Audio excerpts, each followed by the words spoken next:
Do you two have some time? Feeling hungry? How about we get something to eat?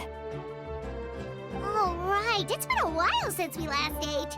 Now that we can relax, Paimon just realized how hungry she is. Then let's go. We can find somewhere to sit down and talk. Food and drinks are on me.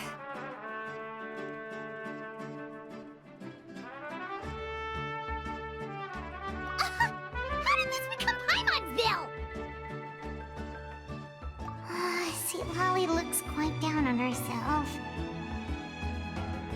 All right. It's on Paimon this time. What's one meal to the best guide into that? So you can just sit back and enjoy, Sweet Lolly. Paimon will take care of it. Hey, come on now. You won't even let me take you out for some food and drinks? I just wanted to treat you to a meal. Are you sure? We can save you some Mora. Mora is the least of my concerns. Besides, we're definitely due a meal after all the time we've spent together. Let me get this one. I might be an old hag, but I like to think I'm not completely useless. Sure, that's fine with us, but Paimon doesn't want you to be sad, Sweet Lolly. Don't worry. I'm sure a juicy grilled steak will work wonders.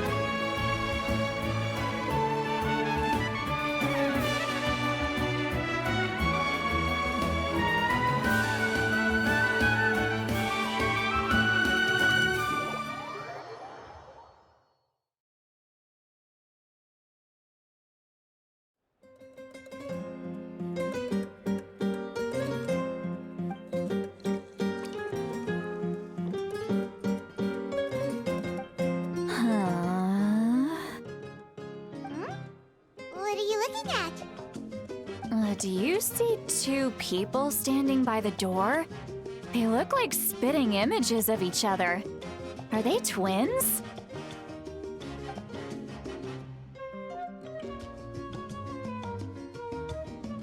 But Paimon only sees one person there.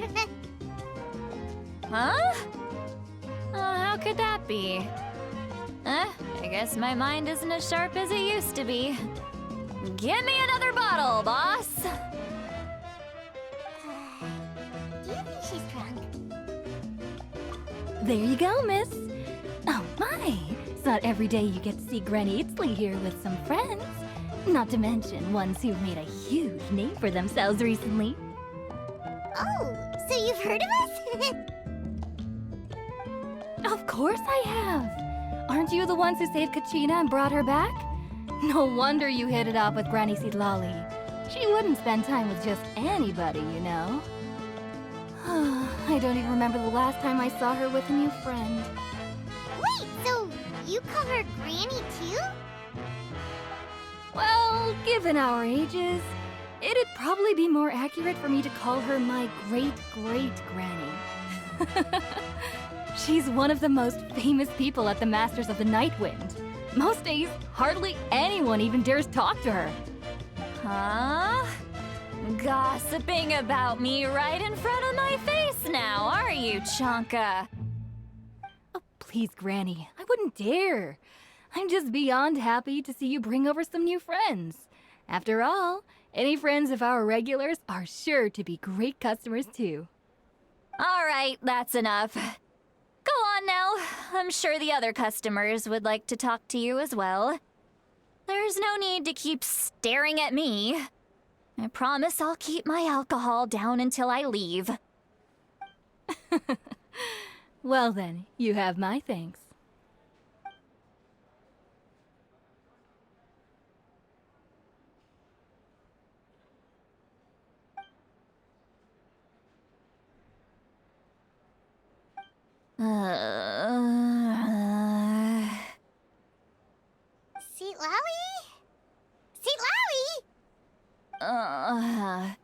Who's that?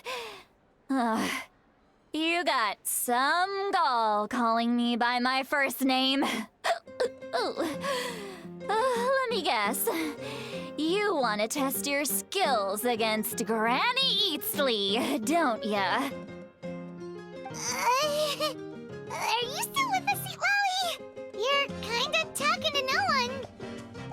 You chumps come around here, picking fights with me? Well, you know what happens next. You lose, and then run off home to tell everyone about how I'm this big scary bully. It's always the same story. You brats start it, I finish it, and then I end up with the reputation of being some kind of terrible monster among the shamans. I mean, come on. Monster? Me? Really? What did I do to deserve that? Granny Sweet Lolly, you're not a monster at all. Exactly! And while we're at it, I'm not some lazy slacker either. Between meditation, advising the chief, and speaking with the Wyab, I actually have a pretty packed schedule, you know. Oh yeah, and I have to mentor all the new kids.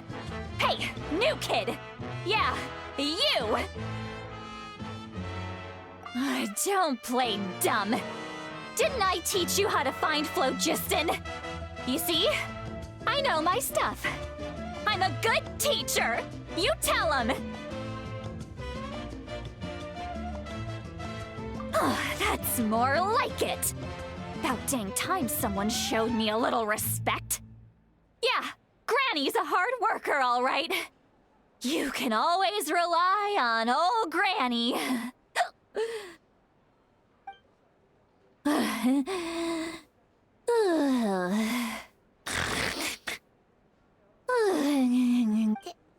Did she just fall asleep with her eyes open? Oh, jeez. Behind this pitch-black curtain, a chapter of hatred reveals itself. Behind the smoke. The lingering smoke.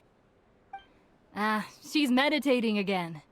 She does this whenever she's had a few too many drinks. Her mind's actually racing at this point. It's quite the opposite of sleep. Is this another specialty of the Masters of the Nightwind?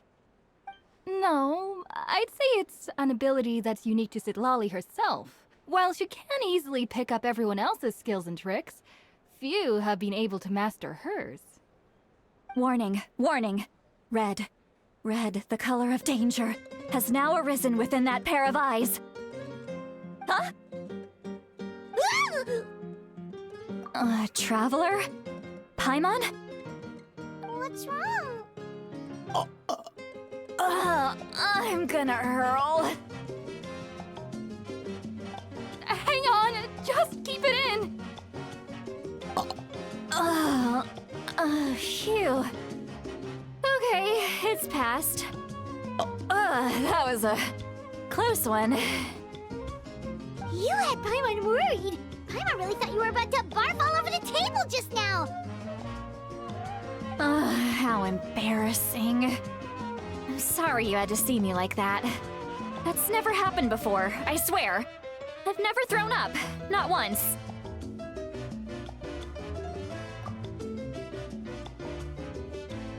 Are you feeling okay? Want to take a quick walk and get some fresh air? There's so much that I want to say, but I can't. Why not? Of course you can. Just say whatever's on your mind. Please, Paimon, it's not as simple as you think. We've only known each other for a few days, right? What would you think of me if I were to start dumping all of my complaints on you after we've only just met? Oh, Paimon gets it. You're hoping that we wouldn't think less of you no matter what you're about to say. No, that wasn't my point at all! Seriously, don't you youngsters know anything about shame? I'm talking about shame! I've lived all these years and still can't get rid of it! Surely you know the feeling too? Actually, about that. Huh? Tell me what? Yeah, this is as good a time as any.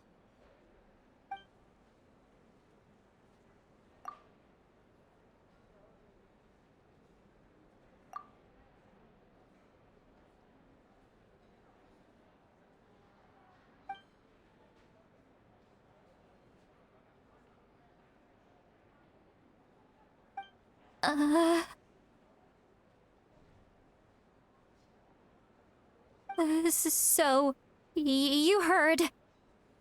You heard my... It's okay, Sweet Lolly. You had every right to complain about those things. I can't take it anymore! Why do these things happen to me? Hearing me mumble under my breath is one thing, but hearing what I mumble in my own head? That's too much! It's just like when you're rolling on the floor in your pajamas, but you forget to lock the door, and someone bursts in to deliver cabbages and sees the whole thing! So that, happens to you a lot. It happens to people in general, okay? Doesn't matter if you're 200 years old or 1,000 years old. Everyone rolls around in their pajamas sometimes. I was just picking something generic. Take a walk with me. I have things to share with you. Looks like she's completely given up. Like those criminals who just confess everything and accept their fate.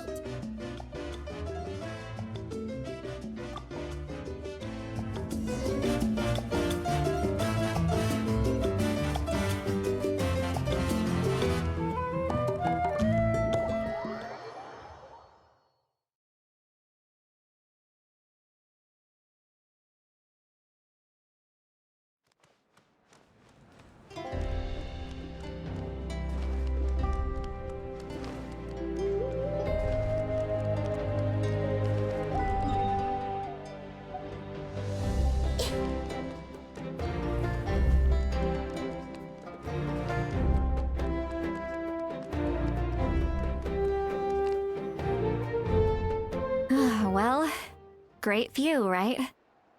I love coming here by myself. Wow, it's beautiful. You're making me want to cry. Oh no, what do we do? Please don't cry.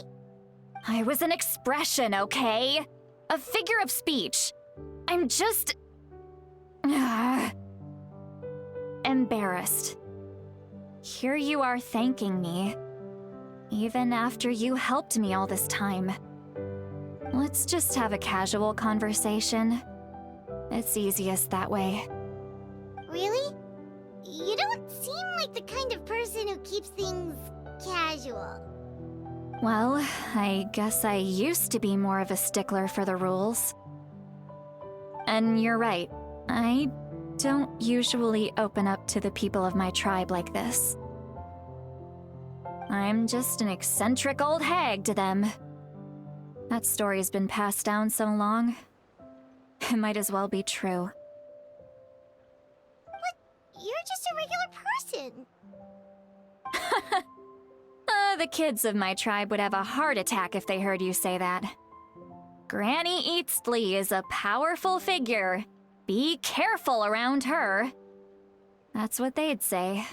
Well, you are powerful. Are they afraid of you? Some are. Others are mad I always come out on top. A few decades like that, and people stop knowing how to deal with you. What about you? Are you scared of me? We don't find you scary at all. That's because you're not from my tribe. You don't know how many delusions of grandeur I've destroyed just by existing. I make people realize that no matter how hard they work, they'll never become a living legend like me. Oh, not to brag or anything. Maybe it's hard to believe. Just pretend I never said anything. We believe you. Shilonen has full faith in your abilities, and Auroran didn't seem scared of you. He thinks of you as his granny, right? Yes, but Auroran's a special case. Mawika already told you about her plan. And you've given so much help to Auroran and me. You deserve to learn the full truth. Auroran's not like other people. As I mentioned, he was abandoned as a child. The reason being, his soul is incomplete. The Masters of the Nightwind view this as a bad omen, capable of bringing about illness and misfortune. No one knows who his parents were. He was just left on a rock in the wilderness. It's a miracle he wasn't devoured by some wild beast. The Masters of the Nightwind believe they can see human souls, and in Auroran's incomplete soul, they saw a possibility for Natlan. A possibility to turn Auroran into a vessel for lost souls. The ceremony would allow lost souls to gather within him. Auroran would then be sent to the Night Kingdom to return the souls to their rightful place, strengthening the ley lines and completing the ceremony. Wait, that doesn't sound right. Now you see the problem. When damage occurs to the Night Kingdom, the souls held within disperse and remain adrift, unable to find a way back to the ley lines. This loss of souls damages the Night Kingdom even further. The ceremony can send back countless souls at once, which would benefit the Night Kingdom and the souls themselves. Of course, the vessel, Auroran, would be sacrificed in the process. I wasn't surprised the chief at the time came up with the plan. The ley lines were already in a terrible state. A suitable candidate for the ceremony appears, and now you have the chance to make things better. Of course you're going to take it. When the chief asked for my opinion, I didn't give my approval, but I didn't object either. So they went ahead with the ceremony. It failed, and Auroran escaped with his life. Pathetic, isn't it? By not objecting, I basically gave them the go-ahead. Maybe they didn't have my explicit approval, but it's not like I did the right thing. If the ceremony was successful, Auroran would probably be dead. Of course, in my tribe, death is rarely something to fear. But what kind of message would we be sending by sentencing a newborn to death? By using a human life as a tool? It's not right. So, when I learned the ceremony had failed, I was ashamed by my inaction, and absolutely relieved by the result. The plan was never a secret. Or, I guess I should say, there was no point to keeping it a secret. A simple investigation from Auroran would reveal everything. Everyone thought he would be happy he survived, and he never really said anything to the contrary. But just as I was about to put all of it behind me, he asks this question. Would Natlan have been saved if the ceremony succeeded? Wait, but it's not his fault. He knows that, but he still feels guilty. Auroran has a strong ability to perceive souls, more than any of us. He understands just how dire the situation with ley lines has become. Maybe he chose to work with the Fatui because he still thinks he owes a debt to Natlan. I can only imagine what they told him. Traveler, didn't the captain say he found a way to solve the crisis? Maybe that's what brought Auroran into this. Anyway, we can't just let things go on like this. We have to convince him to come back. You don't look so good, Sweet Lolly. Maybe you should head back and get some sleep. Probably drank too much. It's okay. The fresh air is doing me good. Okay. Forget that. I need to go home. I hit it a little too hard. You've helped me so much already. How do I even begin to thank you? Hey, we're friends, aren't we? Besides, you already said you owe us a favor, so you don't need to worry about us. Good point. Well, I'll go home and get some sleep. We can figure out our next move in the morning.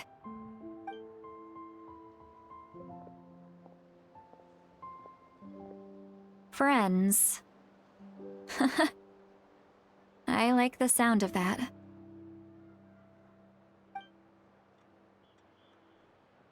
Auroran's probably back with the captain, don't you think? You mean about the backup plan? Do you really believe what the captain told us?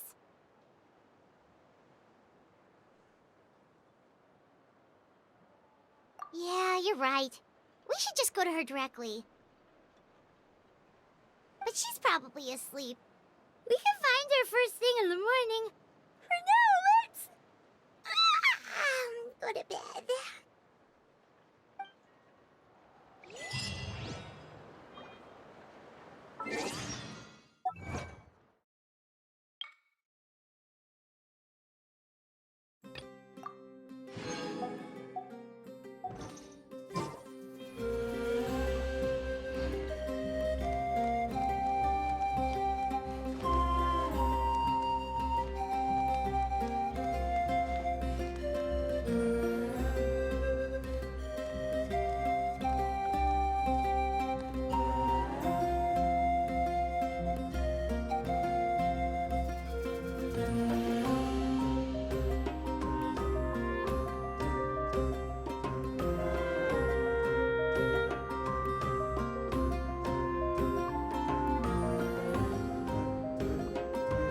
What they say is true.